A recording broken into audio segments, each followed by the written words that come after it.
बधाई हो। नमस्कार सर। मम्मी भी हैं?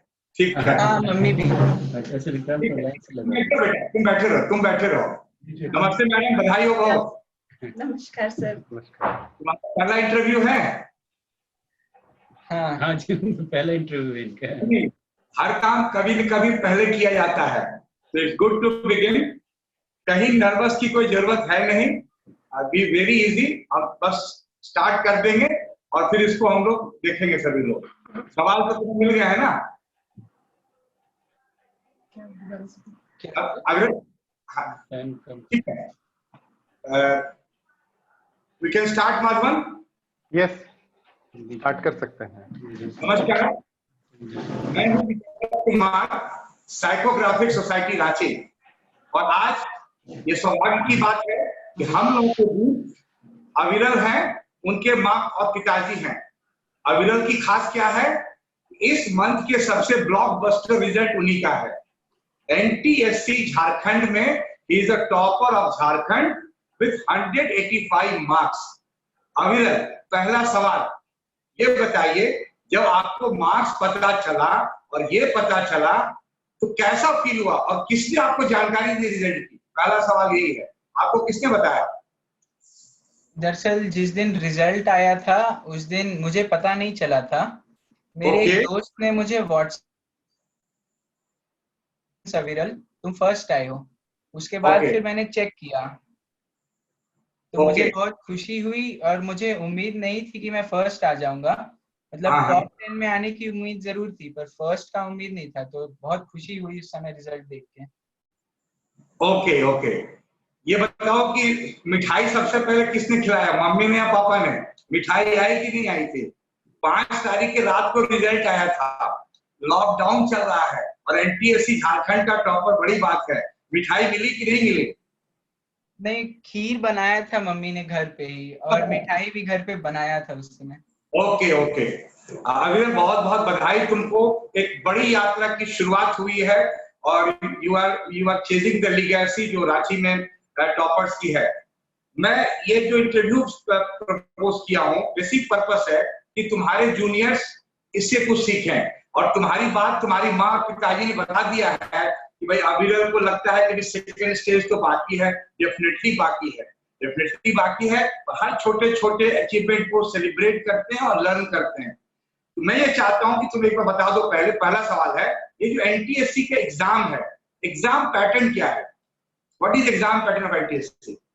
एनटीएससी में 200 क्वेश्चंस आते हैं, 100 मैथ के और 100 सैट के, और सारे क्वेश्चन 1-1 मार्क के होते हैं। और गलत होने पे कोई भी नेगेटिव मार्किंग नहीं है, 0 होता है गलत होने पे। 2 घंटा हर क्वेश्चन, हर मैथ के लिए 2 घंटा और सैट के लिए 2 घंटा मिलता है। ओके, मैथ में तुम्हारा स्कोर 94 है, इज इट? हाँ, 94 है, तो मैथ में ये स्कोर बहुत अच्छा है। ये बताओगे कि इसकी तैयारी आपने किसने की? आप ये समझना कि सारे जो आपके जूनियर्स हैं सब चाहते हैं कि भाई टॉपर मंत्रा मिल जाए, तो 94 मार्क्स जो आया है ये कैसे आया?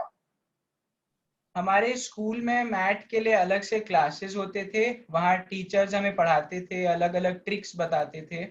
और उसके अलावा घर में भी अलग अलग बुक से ज्यादा क्वेश्चंस प्रैक्टिस करता था मैं, ताकि ज्यादा प्रैक्टिस हो और अपनी गलतियां कहाँ कहाँ हो रही है वो पता चल सके। ओके, तुम कुछ यहाँ पर एक कॉमन है, जब भी टॉपर से बात होती है और बच्चों से बताते हैं तो बच्चे हमसे बोलते हैं कि सर ये बताइए कि वो भैया कौन सी किताब पढ़े थे? तो कह दियो हाँ, एक किताब तो नहीं होगी, तो which books you follow to get this score, achieve the highest marks? Math के लिए ऐसे टीएमएच एक आता है, टाटा मैग्रो-हिल, उसमें मैथ और सैट दोनों हैं, उसमें काफी सारे क्वेश्चंस हैं, उसी से प्रैक्टिस करता था। टाटा मैग्रो-हिल, ओके। अगला सवाल है, सैट का जो पैटर्न है, 40 मार्क्स साइंस है, 40 सोशल साइंस है और 20 मार्क्स का मैथ है, ठीक है?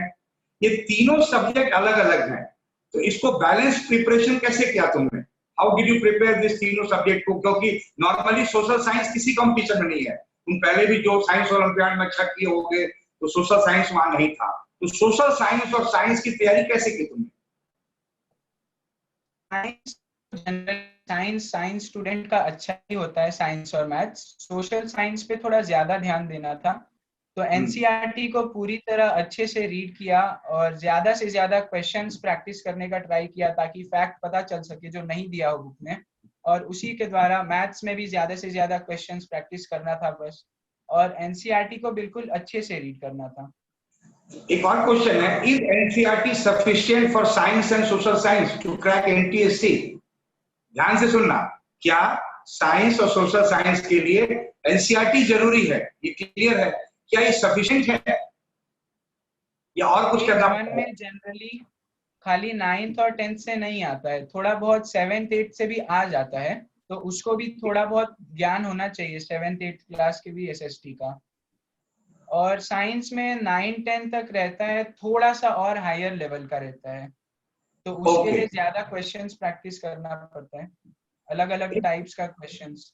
ओके, एक ट्रेडिशनल क्वेश्चन है, हर बच्चा और माता पिता जानना चाहते हैं कि और बच्चा जाके अविरल भैया इतना नंबर लाने के लिए दिन में कितनी देर पढ़ाई करते थे, कितने घंटे? क्योंकि यहाँ लोग घंटे और किलो में तौलते हैं, तो कितना घंटा आप पढ़ते थे? और सही सही बताइएगा, क्योंकि आपका एक शब्द अगर आप कह देंगे कि कुछ कम पढ़ते थे तो कोई नहीं पढ़ेगा। फिर जो आप करते थे वो बता दो, you have to be natural. हाँ ठीक है। नॉर्मल डेज तो 3.5 से 4 घंटा ऑन एन एवरेज पढ़ते थे, पर रोज पढ़ते थे, और एग्जाम से 1 महीना पहले तक लगभग 5-6 घंटा थोड़ा बढ़ा के 5-6 घंटा पढ़ते थे, जब भी एग्जाम से पहले 1 महीना रहता है। ओके, कई बार होता है बच्चों को लगता है कि स्कूल जाने से टाइम वेस्ट होता है तो पढ़ाई नहीं होती है। 10th तक में भी ये भावनाएं आ रही हैं। तुम्हारा अटेंडेंस पता किया कि नियर टू 100% अटेंडेंस काफी अच्छा रहा है स्कूल में, तो स्कूल का जाने से क्या दिक्कत होती है? स्कूल जाते ही बच्चे अच्छा मार्क्स लाते हैं एनटीएससी में? नहीं, ज्यादातर पढ़ाई तो स्कूल में ही होती है। हमारे यहाँ स्कूल में भी एक्स्ट्रा क्लासेस होते थे एनटीएससी के लिए, और उसके अलावा जो क्लास में होता था वहां पे भी अगर बच्चा अच्छे से ध्यान देगा तो उससे भी काफी अच्छा मार्क्स आ सकता है, क्योंकि टीचर्स बहुत ही अच्छा पढ़ाती हैं और बेसिक से ही हर चीज की शुरुआत होती है। आपकी माँ भी वहाँ टीचर है, उनसे एक सवाल लेंगे थोड़ी देर बाद। ये बताइए, एनटीएससी देना है, ये विचार कब आया आपको? पहली बार कब आपने आया था? क्या बेटा? जब मैं 10th में आया था तो स्कूल में पहले से ही तैयारी शुरू करवा दी गई थी, और एक नेशनल लेवल का एग्जाम भी मुझे देने का मन जरूर था, तो उसी दिन से मैंने सोचा कि एनटीएससी देना है और क्वालिफाई भी करना है। Very good, very good. एक सवाल ये है कि पेरेंट्स की बड़ी भूमिका रहती है सफलता में। आप तो बहुत छोटे हो, अभी 10th में हो। कई बार बड़े, हम लोग को जब बड़े हुए तब समझ में आता है कि तो पेरेंट्स की भूमिका को कैसे देखते हो? मम्मी की, पापा की, हाउ डू यू सी? उनसे भी पूछेंगे, how do you see their role in? बहुत बड़ी भूमिका रहती है इसमें। मम्मी पापा ही मुझे बहुत ज्यादा प्रोत्साहित करते थे इन सब चीजों के लिए, और जब भी कुछ टेंशन रहता था या स्ट्रेस में मैं रहता था तो मम्मी पापा ही उस मूड को ठीक करते थे और मुझे वापस खुश कर देते थे। तो पेरेंट्स की इसमें सबसे बड़ी भूमिका है। बड़ी भूमिका रहती है। ऐसा कभी हुआ कि मम्मी या पापा को डांट लगानी पड़ी हो आपको, कभी पढ़ाई कम कर रहे हैं ऐसा, या ऐसा कभी नहीं आता है? आप मन से हंसते हो? डांट तो कभी नहीं लगानी पड़ी। डांट कभी नहीं लगाई। ठीक है, ठीक है, ठीक है। मैं ये जानना चाहता हूं, कोई एक घटना बताइए जिसने आपको बहुत इंस्पायर किया हो। वंस किसी घटना में, स्कूल में हुआ हो, कोचिंग में हुआ हो, घर पे हुआ हो, जिसने आपको बहुत इंस्पायर किया हो, या ये आप याद करके सबसे शेयर करना चाहते हैं। इसके बाद आपके मम्मी पापा से सवाल पूछेंगे। हमारे यहाँ डीपीएस में एक इंटर डीपीएस एग्जाम होता है, एनटीएससी जैसा ही 9th का। एसएमटी? हाँ, एसएमटी। तो उसके सेकेंड लेवल का रिजल्ट 1 जनवरी 2019 के दिन आया था, और उसी में मेरा सिलेक्शन नहीं हुआ था, तो मुझे बहुत दुख हुआ था उस दिन। पर उसी दिन से मैंने सोचा था कि इतने पैसे नहीं चलेगा और पढ़ना होगा, और उसी दिन से और पढ़ाई बढ़ी मेरी थोड़ी। अच्छा, वेरी गुड। ये बताओ, जो एसएमटी की तुम बात कर रहे हो, मुझे ध्यान आया कि टॉप 100 में 4 बच्चे थे डीपीएस रांची के, तो तुम भी उसमें थे या तुम नहीं थे उसमें? नहीं, टॉप 100 में नहीं था, वही सिलेक्शन नहीं हुआ था उसमें मेरा सेकंड सिलेक्शन नहीं हुआ था। ओके, तो वो तुमको इंस्पायर किया। अब हम सर के पास आते हैं, पापा का। एक बार मम्मी और पापा का नाम तुम बता दो, पापा का क्या नाम है और माँ का नाम तुम बता दो। पापा का नाम मिस्टर विजय कुमार है और मम्मी का है मिसेस अल्पना सिंह। ओके, ठीक है। सर नमस्कार, आपको बहुत बधाई, इतना प्यारा बच्चा है, इतना बढ़िया इंटरव्यू दे रहा है, पढ़ाई में तो है ही। मैं आपसे चाहूंगा कि एज ए पेरेंट आप क्या एडवाइस लोगों को देंगे, बच्चों को देंगे, और इस बच्चे एनटीएससी की तैयारी को लेकर के और पढ़ाई को लेकर। एक तो जैसे इसका अविरल का था, कंटिन्यूअस स्टडी करता है, मतलब ऐसा नहीं कि 2-4 दिन छोड़ दे, रोज पढ़ता है, अपना टाइम उसका जो फिक्स है। बीच में खेलने का भी समय निकाल के खेलता भी है, वो भी जरूरी है। मैं उसके लिए भी इंस्पायर करता हूँ कि बीच में कुछ फिजिकल एक्टिविटी होनी चाहिए, क्योंकि वैसे। और एग्जाम्स के लिए मेरा ये कहना है कि देते रहो कॉम्पिटिटिव एग्जाम, ज्यादा स्ट्रेस लेके नहीं। ये है कि हाँ, अगर उसमें असफल भी होते तो कुछ ना कुछ सीखने को मिलेगा ही, ऐसा नहीं, उसे निराश होने की जरूरत नहीं है। तो मैं इसे इसके लिए इनकरेज करता रहता हूँ कि कॉम्पिटिटिव एग्जाम दो, और उसमें कुछ ना कुछ सीखने को ही मिलेगा। ये चीज है कि अगर उसमें फायदा ही होगा, कोई नुकसान नहीं होगा उसमें। ओके, आप बता दें, खेलने के लिए बोलते हैं, आज के डेट में 9th-10th में तो पेरेंट्स खेलने का नाम नहीं सुनते हैं, ये बड़े अच्छा लग रहा है सुनने। तो कैसे ये कब खेलते थे, स्कूल है, बाकी सारी चीजें हैं, तो खेल कैसे करते थे, ये टेक्निक बताइए, लोगों को बड़ा जरूरी है कि खेल को कैसे इंटीग्रेट किया जाए पढ़ाई के साथ, कब खेलें। ये एक तो इवनिंग में जैसे एक टाइम फिक्स रहता है, तो फील्ड में भी यहाँ जाते थे श्यामली कॉलोनी में खेलने के लिए। अगर जैसे बाहर नहीं जा पाए तो छोटा भाई है इनका, ये अविचल, ये दोनों मिलके घर में भी मैंने चश्मा, very good, okay, very good, welcome. हाँ जी जी, अच्छा, छोटा भाई है। जी हाँ, ये दोनों मिलके घर में भी अपना जैसे, हालांकि थोड़े से स्पेस में क्रिकेट भी जो है सॉफ्ट बॉल से खेल लिया है, या छत पे चले गए तो बैडमिंटन खेल लिया थोड़ी दूर। कुछ फिजिकल एक्टिविटी होनी चाहिए, दोनों इंटरेस्ट भी लेते हैं इसमें, तो मैं उसके लिए करता रहा। अदरवाइज मतलब थोड़ा कम से कम आउटिंग भी हो जाए, खुले में हो जाए तो अच्छा है, खेलने का ज्यादा अच्छा है। तो मैं इसके लिए इनकरेज की बीच में ही जो भी टाइम है निकाल के अपना खेलें। ओके, इनकी स्टडी हैबिट के बारे में कुछ आप बताएंगे जो आपको अच्छा लगा, जो आप पेरेंट्स को शेयर करना चाहेंगे, कि स्टडी हैबिट आपने प्रयास किया होगा, क्योंकि बच्चे अपने से तो डेवलप नहीं करते हैं, पेरेंट्स की रोल रहती है, तो स्टडी हैबिट कैसे डेवलप किया आपने? स्टडी, चूंकि इनकी तो मम्मी टीचर, घर में ही टीचर हैं, तो शुरू से उन्होंने एक बैठने की आदत जो है वो काफी शुरू से, मेरे ख्याल से जब नर्सरी या प्रेप में उस समय से डाला हुआ है। तो वो चीज है कि अपना रोज का है, बहुत लेट आवर्स तक या उस तरह ना हम लोग जगते हैं, मतलब इनकी आदत है टाइम से ही, लेकिन रोज अपना नियमित रूप से पढ़ना, ये शुरू से ही इनकी आदत बनी हुई है। ओके, कंटिन्यू मैडम आप स्कूल टीचर हैं डीपीएस में, रांची के सबसे प्रेस्टिजियस स्कूल में आप टीचर हैं, और टीचर का और मम्मी दोनों हैं, दोनों अलग अलग रोल है। तो मैं चाहूंगा कि एक अच्छी बात आप मृणाल के बारे में बताएं कि इसके गुड हैबिट जो आपको लगा कि इसने अच्छा लाइफ में इनकलकेट किया है, मृणाल के बारे में। सर मुझे लगता है कि आप बच्चे वही सीखते हैं जो आप खुद प्रैक्टिस करते हैं। आप लाख बोलिए, बच्चे सीखते नहीं हैं। तो मैं खुद भी बहुत टाइम के लिए पर्टिकुलर हूँ और मैं खुद पढ़ती रहती हूँ, तो वैसे ही मेरे बच्चों ने भी उस चीज को ग्रैस्प किया और टाइमली पढ़ना सीखना, टाइमली सीखिंग हैबिट जो है दोनों बच्चों में धीरे धीरे ग्रेजुअली आ गया। मुझे बोलना नहीं पड़ा या एफर्ट नहीं करना पड़ा इसके। ओके मैडम, स्कूल से आकर के जो सेल्फ स्टडी की हैबिट है आपसे जानना चाहेंगे, कई पेरेंट्स इस इंटरव्यू को सुनेंगे, जब 6 to 8 में, मृणाल से भी हम बात पूछेंगे सवाल को, अविरल से ये पूछेंगे इस स्टडी 6 to 8 में कैसे पढ़ाई करनी चाहिए कि 9th-10th में बच्चों को ज्यादा अच्छा रिजल्ट आ जाए। मैडम आपसे पहला सवाल कि 6 to 8 में कैसे पढ़ाई करनी चाहिए कि बच्चे एनटीएससी में अच्छा करें, कॉम्पिटिशन में अच्छा करें? मुझे लगता है कि बहुत ज्यादा सिर्फ होमवर्क या रोट लर्निंग नहीं करना चाहिए। सेल्फ स्टडी, आप मतलब होमवर्क करने के अलावा कम से कम 2 hours ऑफ सेल्फ स्टडी हर बच्चे को जरूर देना चाहिए। 2 घंटे जरूर अपने पढ़ाई जिसमें वो समझें और याद करें, वैसी वाली चीजों को करें तो फायदा रहेगा। सिर्फ क्वेश्चन आंसर्स या लिखते रहने से बहुत फायदा मुझे नहीं लगता है कि होता है। ओके, 6 to 8 या 9 10th के जो बच्चे हैं मैडम, आपसे पूछूंगा, do you suggest any extra book जो अब पढ़ाई के अलावा भी उन किताबों को बच्चों को पढ़नी चाहिए, या anything book you like to suggest कि बच्चों को रीडिंग हैबिट डेवलप करने के लिए? मैं तो हमेशा सजेस्ट करूंगी कि पहले स्कूल की बुक को अच्छे से पढ़ें, क्योंकि all the schools have very very good books.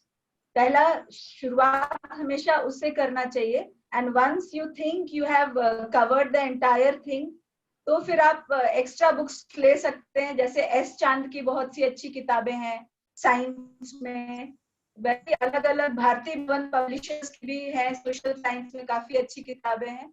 तो वैसे आप अपने चॉइस के हिसाब से एक्स्ट्रा तभी पढ़ें जब आप स्कूल का अच्छे से पढ़ लें। Okay, we are back to you. एक चीज सबको जानना चाहता है, तुमने बताया कि लास्ट 1 मंथ अच्छे से पढ़ना होगा, तो लास्ट 1 मंथ की तुम्हारी स्ट्रेटजी कैसी थी? What was your routine? How did you revise? How test you take? कितने टेस्ट तुमने मॉक टेस्ट दिए? इसके बारे में थोड़ा बताओ। लास्ट 1 मंथ में जैसे उससे पहले की सारा थ्योरी का पार्ट आपका उससे पहले हो जाना चाहिए, और लास्ट 1 मंथ में आप जितना ज्यादा टेस्ट दे सके, मॉक टेस्ट या आपके पास भी प्रीवियस क्वेश्चन पेपर्स हो सकते हैं, तो उसको प्रैक्टिस ज्यादा से ज्यादा करें, ताकि आपको पता चल सके कि आपका कितना मार्क्स आ रहा है या आप कहाँ स्टैंड कर रहे हैं। तो उससे रिजल्ट में और अच्छा हो जाएगा आपका रिजल्ट। तो ज्यादा से ज्यादा क्वेश्चंस प्रैक्टिस करें लास्ट 1 मंथ में, जितना ज्यादा हो सके सब चीज का, और टेस्ट दें जिससे आपका रैंक भी पता चल सके आपके साथ, आपके फ्रेंड सर्कल में, या आपके साथ जितने भी लोग हैं सेम क्लास में उनके साथ। ओके, ये बताओ कि हर एक अच्छा बच्चे का एक अच्छा दोस्त भी होता है। तुम्हारे जो बेस्ट फ्रेंड है उसका मार्क्स क्या था? नाम नहीं जानना चाहते हैं, तो हर अच्छा बच्चा का एक अच्छा दोस्त जरूर होता है। किसी आप तुम्हारा जो बेस्ट फ्रेंड है उसके मार्क्स तुम्हारे आसपास थे? हाँ, जो मेरा बेस्ट फ्रेंड है उसका 7th रैंक आया है स्टेट लेवल में। Okay okay okay, 7th rank state है। वो तुम्हारे स्कूल से ही है? हाँ, डीपीएस से ही है। ठीक है। अब तुम्हारा जो एनटीएससी स्टेज 2 है, 10th मई को होने वाला था, पोस्टपोन हो गया है, आगे फिर होगा, उसके लिए फोकस तो आप बना के रखे होंगे अभी उस चीज के लिए? हाँ, ठीक है। आखिरी सवाल हम लेंगे आपसे, और कि ये अभी शुरुआत से सफलता की, आपका अब अगला लक्ष्य क्या है? 2 साल के बाद आपने क्या टारगेट किया है, क्या अचीव करना है? सबसे पहले तो आईआईटी एडवांस और मेंस में अच्छा रैंक लाना है, उसके बाद एक अच्छे कॉलेज में जाना है, और फाइनली मुझे साइंटिस्ट बनना है। साइंटिस्ट बनना है, very good very good. Scientist बनना चाहते हो इस चीज के लिए। मुझे ये भी पता चला है कि तुम 2-4 साल पहले से टॉपर्स के साथ डिनर कर रहे हो, ये जानकारी मुझे पक्की जानकारी मिली है एक पुख्ता सूत्रों से, कि बता रहा था जब एक बच्चे से इंटरव्यू कर रहे थे। ठीक है, एक आखिरी सवाल हम लेंगे आप सब लोगों से कि ये इतनी बड़ी सफलता आपको मिली है इस फर्स्ट स्टेज में, और आपका रिस्पांस बहुत अच्छा था कि आपने कहा कि भाई ये तो अभी शुरुआती है। मैं चाहूंगा एक 2-2 लाइन सर, मैडम और लास्ट में फिर अविरल, 2 लाइन आपका क्या मैसेज होगा जो फ्यूचर एक्सपीरियंस है, जो बच्चे हैं उनके लिए आपका क्या मैसेज होगा? सर आपसे सवाल, what is your message to future experience of NTSC? अपने ओर से मेहनत करें, ईमानदारी से पढ़ाई जो करें, और ये है कि इसमें कंपटीशन देते रहने से मिलेगा ही, ऐसा नहीं है। उसमें रेगुलर स्टडी करें, जो भी पढ़ें उसको रेगुलर करें, और अपने तरफ से जो है तैयारी अच्छे से करें, तो यही कहूँगा। ओके, मैडम आपकी तरफ से कोई मैसेज बच्चों को जो 6 to 10th में भी पढ़ रहे हैं, और पेरेंट्स की तैयारी कैसे करें एनटीएससी के विषय पे? एक तो कंसिस्टेंसी के साथ पढ़ाई करें। दूसरी चीज, हमेशा जमीन से जुड़े रहें, क्योंकि जो जुड़ा नहीं रहता वो फिर धीरे धीरे सक्सेस को संभाल नहीं पाता और वो फेलियर की तरफ बढ़ने लगता है। Very good. So last line from you Aviral, wishing you all the best for future and congratulating. Thank you. तुम क्या कहना चाहोगे? 2 से 4 लाइन ले लो, अच्छे से समझाओ जरा, व्हाट इज योर मैसेज? मैं बस कहूंगा कि अपने पढ़ाई हमेशा करें, कभी भी हार ना माने। जैसे किसी भी टेस्ट में, एक टेस्ट में अगर खराब मार्क्स आ गया तो इसका मतलब ये नहीं कि उसकी पढ़ाई बेकार हो गई। पढ़ाई कभी भी बेकार नहीं जाती है। उस टेस्ट में यदि खराब आया है पर अगले टेस्ट में और अच्छा आ सकता है। और अपने गलतियों से हमेशा सीखें, क्योंकि गलतियां ही बताती हैं आपको सफलता कैसे मिलेंगे। बहुत अच्छा। तो तुम ये कहना चाहते हो कोशिश करने वालों की कभी हार नहीं होती, है ना? बहुत अच्छा, बहुत अच्छा लगा आप सबसे बात करके। फिर मिलेंगे। लॉकडाउन के बाद मिठाई भी खाने, इतना अच्छा कि हो। आगे की सभी परीक्षाओं के लिए शुभकामनाएं।